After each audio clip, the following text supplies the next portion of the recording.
Panibagong araw, panibagong buhay mga kanoo. Welcome again to another vlog. Ngayong hapon na ito ay gagawa po tayo ng burong mangga. Noong nakaraang araw ay namitas ako ng mga mangga kasama itong aking pamangkin. Pinaakyat ko nga pala siya dito sa puno ng mangga.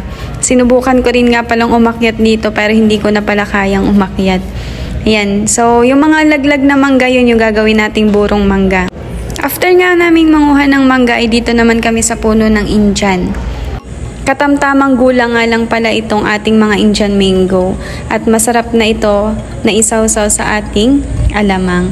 Ayan, so nung nalilimot na nga pala ako ng Indian mango ay medyo natatakot ako din sa aming kalabaw at baka baga ako ay suagin ay lugi pa ang aking pangunguha.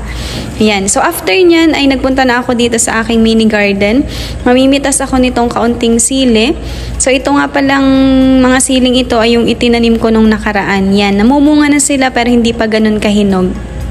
Pero itong ating mga siling normal, yung mga nakikita lang natin sa daan ay may hinog na.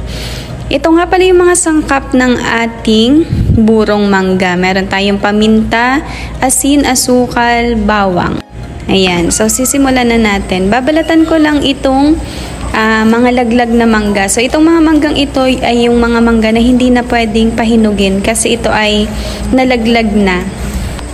So kung may hinog man ito ay i-expect na natin na bulok yung kabiak na pisngi o kaya naman bulok yung buong mangga kasi nga ito ay laglag. Pero marami din naman akong naitabi na pahinugin natin. Ayan, so ito yung ating mga nakuha, yung nasa kahon. So papahinugin natin yung mga yan. First time ko rin lang palang gagawa nitong burong mangga. So napanood ko lang to sa YouTube at gusto ko siyang itry dahil simple lang yung mga ingredients na kailangan nating i-prepare para makagawa tayo ng burong mangga. After ko ngang balatan itong mga mangga ay ginayat ko lang to ng pahaba o vertically. Yan. So gayatin lang natin yan ng hindi ganun kakapal. And then, pag nandun na tayo sa butong part, wag nating sasayangin yung mga nasa gilid na part ng ating mangga. Kasi pwede pa natin siyang isama dito sa ating gagawin. And then, after nun ay ginayat ko naman itong mga bawang at saka konting sili. And then, ilalagay na natin ito sa container. So, ganyan lang yung paglalagay. Sisiksikin lang natin yan ng bahagya para hindi ganun sayang yung space. At madikdik natin ng ayos yung mga ingredients na ilalagay natin. Kagaya ng sili at saka ng bawang. Dito natin ma-check if magtatagal talaga itong ating burong mangga. Or kung malutong pa rin ba ito after ng ilang araw. Hindi nga pala tayo gagamit ng suka sa pagbuburo ng mangga. Tubig lang ang kailangan, asin at saka asukal.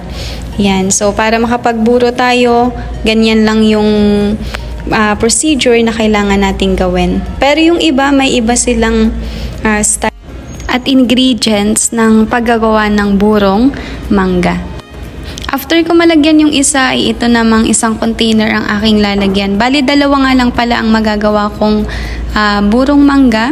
Itong isa ay dadalhin natin sa faculty bukas and then yung isa ay iiwan natin sa bahay at papatagalin natin para ma-check natin if magtatagal talaga itong ating ginagawa. Marami din pala akong napapanood sa YouTube na gumagamit sila ng suka pero ang paggagawa talaga ng burong mangga ay tubig lang. Ayan, so after ko nga palang malagyan yung dalawang container ay naglagay na ako ng 2 cups ng water. Ito yung ilalagay natin mamaya doon sa ating ginayat na mga mangga. Yan, so lalagyan lang natin ng paminta, asukal at asin. Yan, depende sa tamis at alat na gusto nyo. And then naglagay din ako ng natirang sili na ginayat-gayat natin at saka ng bawang.